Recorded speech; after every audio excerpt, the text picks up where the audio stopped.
Assalamualaikum warahmatullahi wabarakatuh. Pada pertemuan kali ini kita akan belajar mengenai bab baru yaitu mengenai fluida. Nah, di sini kita belajar fisika kelas 11. Nah, pada fluida ini kita akan belajar dulu mengenai fluida statis. Nah, sekarang kita akan perkenalan dulu apa itu sebenarnya fluida. Nah, fluida adalah zat yang dapat mengalir. Berarti zat yang dapat mengalir itu adalah zat cair dan gas. Jadi yang termasuk fluida itu adalah zat cair dan zat gas. Nah, di sini pada bab ini kita akan membahas kasus fluida statis. Statis itu dia diam. Jadi fluidanya berada dalam keadaan yang diam. Jadi zat yang bisa mengalir tapi dalam keadaan yang diam. Nah, yang pertama konsep yang akan kita pelajari yaitu mengenai massa jenis. Nah, massa jenis ini disimbolkan dengan rho. Nah, massa jenis bisa kita dapat dari massa dibagi dengan volume. Nah, rho-nya itu dia massa jenis.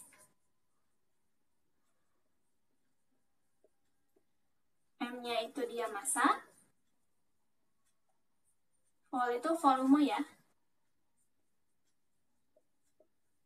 Nah, massa jenisnya satuannya berarti kalau massa per volume, massa itu dia kilogram, volume itu meter pangkat 3 atau meter kubik. Nah, massa jenisnya dia berarti kilogram per meter kubik. Nah, yang kedua kita akan membahas mengenai konsep tekanan. Tekanan atau di sini simbolnya P besar. Nah, tekanan itu adalah gaya yang diberikan pada suatu luasan penampang tertentu. Di sini P itu tekanan, S itu gaya, A itu luas permukaan.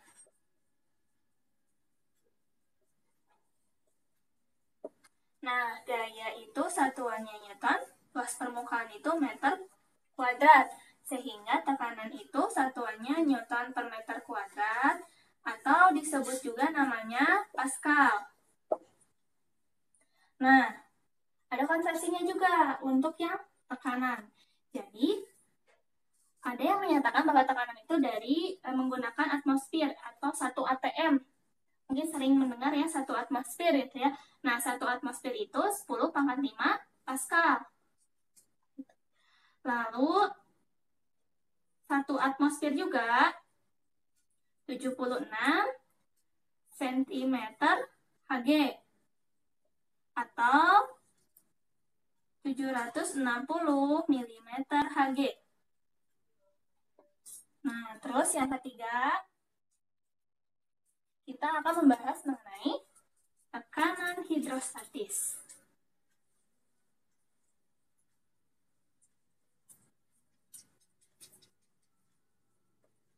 Nah, tekanan hidrostatis ini kita simbolkan dengan pH ya. Nah, tekanan hidrostatis adalah tekanan yang diberikan oleh zat cair kepada benda yang berada di dalamnya. Jadi, misalnya di sini ada suatu wadah berisi zat cair. Nah, lalu ada misalnya ikan di dalamnya. Ikannya ada pada ketinggian H. Nah, ikan ini dia akan mendapatkan tekanan hidrostatis oleh misalnya ini cairannya apa? Misalnya air. Nah, dia akan mendapatkan tekanan hidrostatis dari air. Nah, tekanan hidrostatis ini sebanding dengan ketinggiannya atau kedalamannya. Kalau misalnya semakin dalam, tekanan yang didapatkannya akan semakin besar. Nah, tekanan hidrostatis ini atau pH ya, kita simbolkannya didapat dari dengan ya rho dikali G dikali dengan H atau kedalaman. Jadi kedalamannya itu dihitung bukan dari bawah ya, tapi dia dari permukaan zatnya. Misalnya zat cair, berarti dari permukaan ini ke benda yang bersangkutan. Ini H-nya, jadi bukan dari bawah ke atas. Jadi H-nya itu adalah kedalaman. Ini dari mana, Bu? Kok dapat rho GH? Nah, kita tahu bahwa tekanan itu kan tadi P sama dengan F dikali A. Konsep gaya adalah massa dikali dengan percepatan. dibagi dengan A. Massa itu, kalau misalnya kita lihat dari sini, berarti kita bisa cari massa dengan rho dikali dengan volume. Rho dikali dengan volume. Nah, percepatan yang bekerja pada saat di sini berarti percepatan gravitasi. Kita ubah menjadi percepatan gravitasi atau G per A. Nah, di sini kita tahu bahwa volume dibagi dengan luas permukaan itu adalah ketinggian, sehingga rho Hg atau rho GH ini cuma beda penempatannya saja. Jadi ini diturunkan juga dari rumus tekanan yang ini, yang F per A. Selanjutnya, konsep yang keempat, kita akan belajar mengenai tekanan total atau disebut juga tekanan mutlak, atau ada yang menyebutnya juga dengan tekanan absolut. Nah, tekanan total kita simbolkan dengan P total. Nah, tekanan total ini dirumuskan dengan P0 ditambah dengan pH. Nah, apa Ibu itu P0? P0 adalah tekanan udara. Nah, tekanan udara ini biasanya besarnya 1 atmosfer. Tadi berapa 1 atmosfer itu? Sama dengan 10 pangkat 5 Pascal. Nah, sehingga kita bisa tuliskan juga P0 ditambah pH itu berarti pH sama dengan tekanan hidrostatik. Nah, pH itu tadi apa? pH itu adalah rho GH. Nah, jadi kalau misalnya kita gambarkan, di sini Ibu punya sebuah wadah. Wadahnya diisi oleh air atau oleh suatu cairan, lalu ada sebuah benda. Nah, benda ini ada pada kedalaman H. Jadi tekanan totalnya itu selain ada tekanan hidrostatik, juga ada tekanan dari luar atau tekanan udara yang sebesar 10 pangkat 5 Pascal. Sehingga ini tekanan totalnya itu P0 ditambah pH atau P0 ditambah dengan rho GH. Konsep yang kelima, kita akan membahas mengenai hukum pokok hidrostatika. Hukum pokok hidrostatika ini menyatakan bahwa semua titik yang terletak pada kedalaman yang sama dan dalam fluida yang sama, maka akan memiliki tekanan yang sama. Di sini Ibu punya gambar sebuah pipa yang dia memiliki 4 cabang. Nah, cabang ini dia ukurannya, bentuknya beda ya. Nah, di sini ada titik A, B, C, D. Kita anggap titik A, B, C, D ini berada pada kedalaman yang sama. Nah, sehingga bisa kita ketahui bahwa di titik A, B, C, D meskipun dalam pipa yang berbeda dan bentuk pipanya berbeda, dia akan memiliki tekanan yang sama. Nah, hukum pokok hidrostatika ini bisa kita terapkan dalam, nah di sini misalnya Ibu punya sebuah pipa berbentuk U. Nah, pipa berbentuk U ini Ibu isi 2 cairan ya. Nah, misalnya di sini Ibu isi air, di sini Ibu isi minyak. Nanti minyaknya dia akan di atas ya, karena massa jenis minyak itu lebih kecil daripada massa jenis air. Kita sebut di sini rho 1, rho 2 aja. Rho 2, di sini rho 1. Nah, lalu kita akan mencari titik. Di sini ada titik A, lalu ada titik B. Titik A dan titik B ini berada pada sumbu sejajar ya, jadi pada kedalaman yang sama. Nah, sehingga nanti di titik A dan di titik B ini dia akan memiliki tekanan yang sama. Nah, kita ketahui bahwa H-nya itu di sini H1, di sini H2. Lalu ada, karena ini terbuka, berarti di sini ada tekanan udara dari luar atau P0. Di sini juga ada P0. Sehingga kita bisa rumuskan.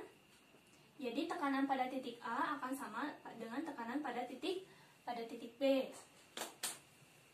Nah, tekanan pada titik A itu berarti P0 ditambah dengan rho 1 berarti rho G H1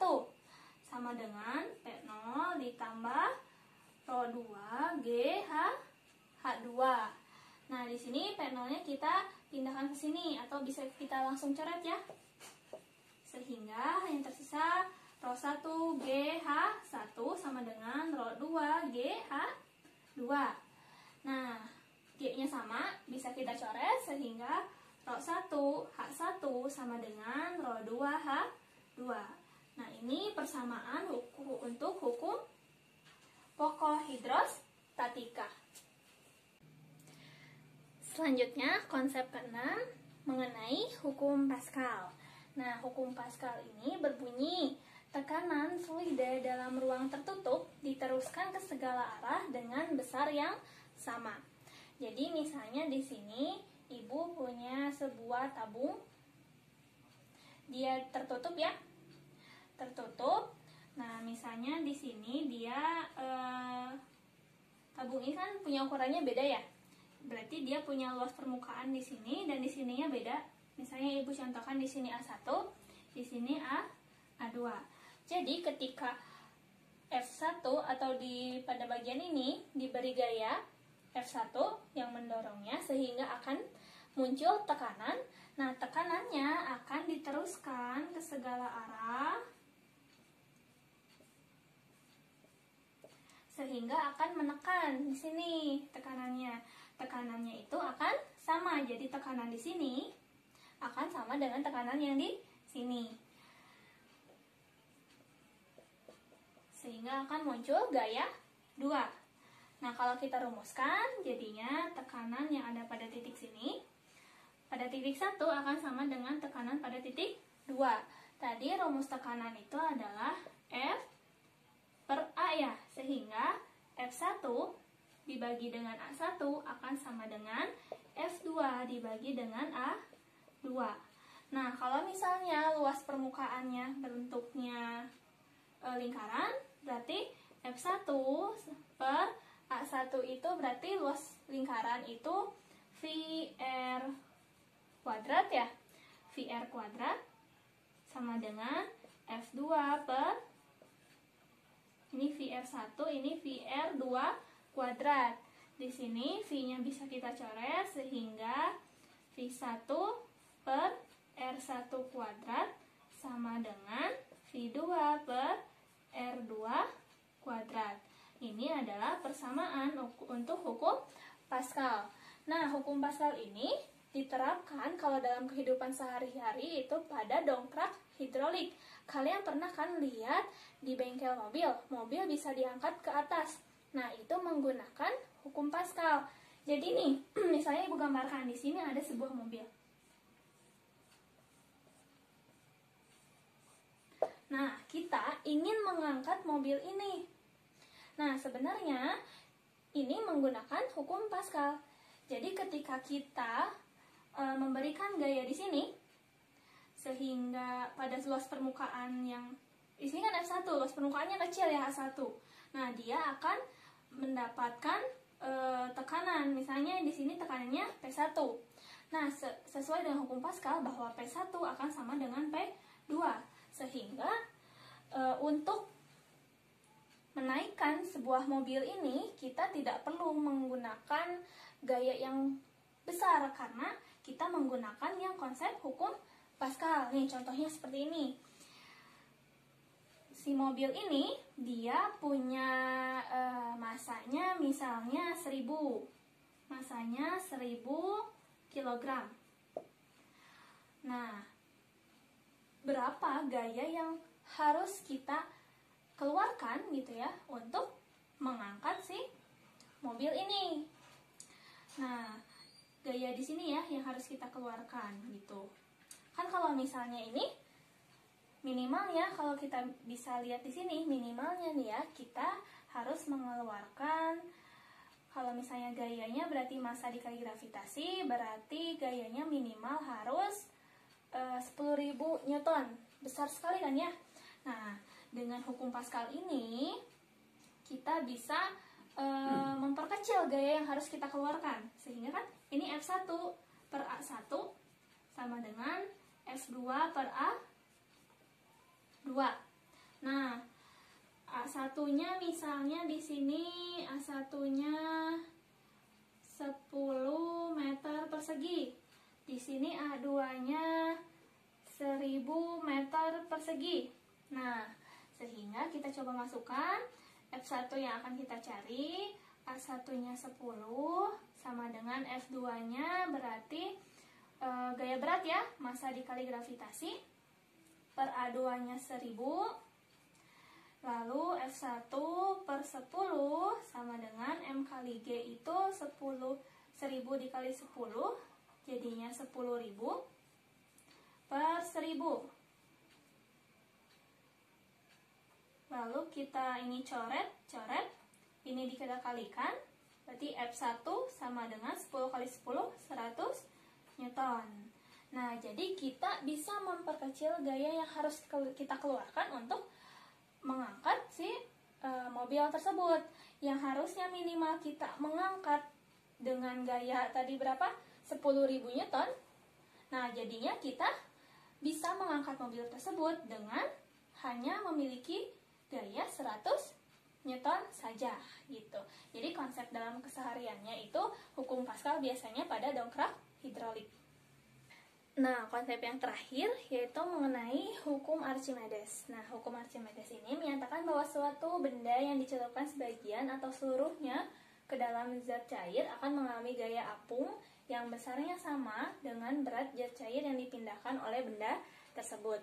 Misalnya di sini Ibu punya sebuah wadah berisi cairan, lalu ada sebuah benda yang berada pada cairan tersebut. Nah, bendanya itu dia punya volume ya, sehingga nanti dia punya tekanan hidrostatik di sini. Pada ketinggian H1 juga dia punya tekanan hidrostatik pada ketinggian yang H2 karena dia bervolume ya. Nah, lalu pada konsep tekanan, kita tahu bahwa tekanan itu adalah F per A. Sehingga ketika kita ingin mencari F sama dengan P dikali dengan A. Nah, tekanan yang berada di sini yaitu tekanan hidrostatik. Nah, berarti ada dua ya. Tekanan hidrostatik pada ketinggian H2 nanti akan dikurangi dengan tekanan hidrostatik pada ketinggian H1.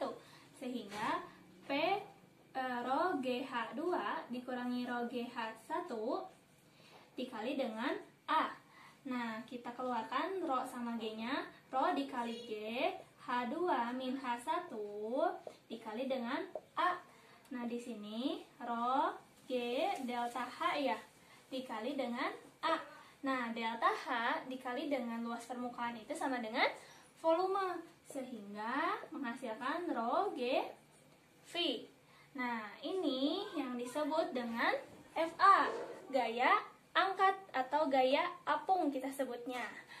Nah, lalu misalnya di sini Ibu punya sebuah pegas yang digantungkan oleh beban. Nah, lalu pada kondisi kedua ini si beban tadi dicelupkan pada air atau pada cairan.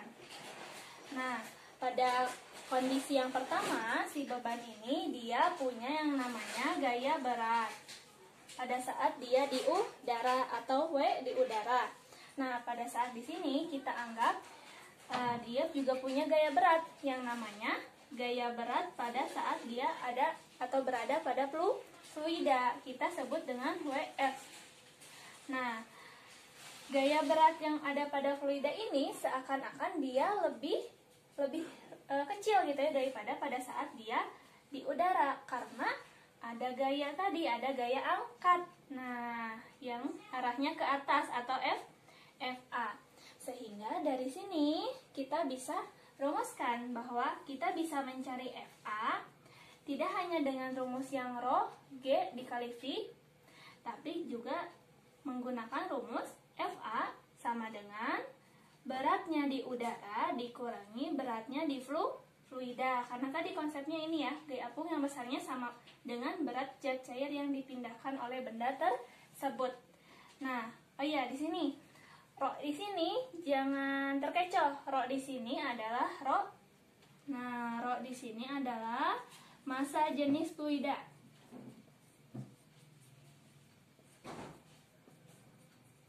Nah, jadi bukan massa jenis si bendanya ya, tapi di sini adalah massa jenis dari fluidanya. Terakhir, dalam konsep Archimedes ini kita akan berkenalan dengan konsep mengapung, melayang, dan tenggelam. Jadi, posisi benda ketika mengapung itu seperti ini ya. Jadi, misalnya ada sebuah wadah berisi dengan zat cair. Nah, jika ada benda yang seperti ini, berarti dia mengapung. Nah, melayang itu yaitu pada kondisinya ketika ada zat cair. Nah, lalu dia ada di dalam zat cair tersebut. Ini adalah melayang.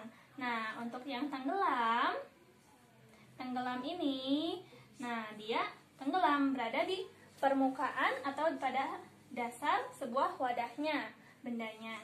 Nah, mengapung itu pada saat apa, Bu? Benda bisa mengapung pada saat rho bendanya lebih kecil daripada rho fluida, atau massa jenis bendanya lebih kecil daripada massa jenis fluida. Nah, melayang pada saat rho bendanya sama dengan rho fluida. Nah, yang terakhir tenggelam yaitu pada saat rho bendanya lebih besar daripada rho fluida. Nah, sekian pada pertemuan kali ini. Terima kasih. Wassalamualaikum warahmatullahi wabarakatuh.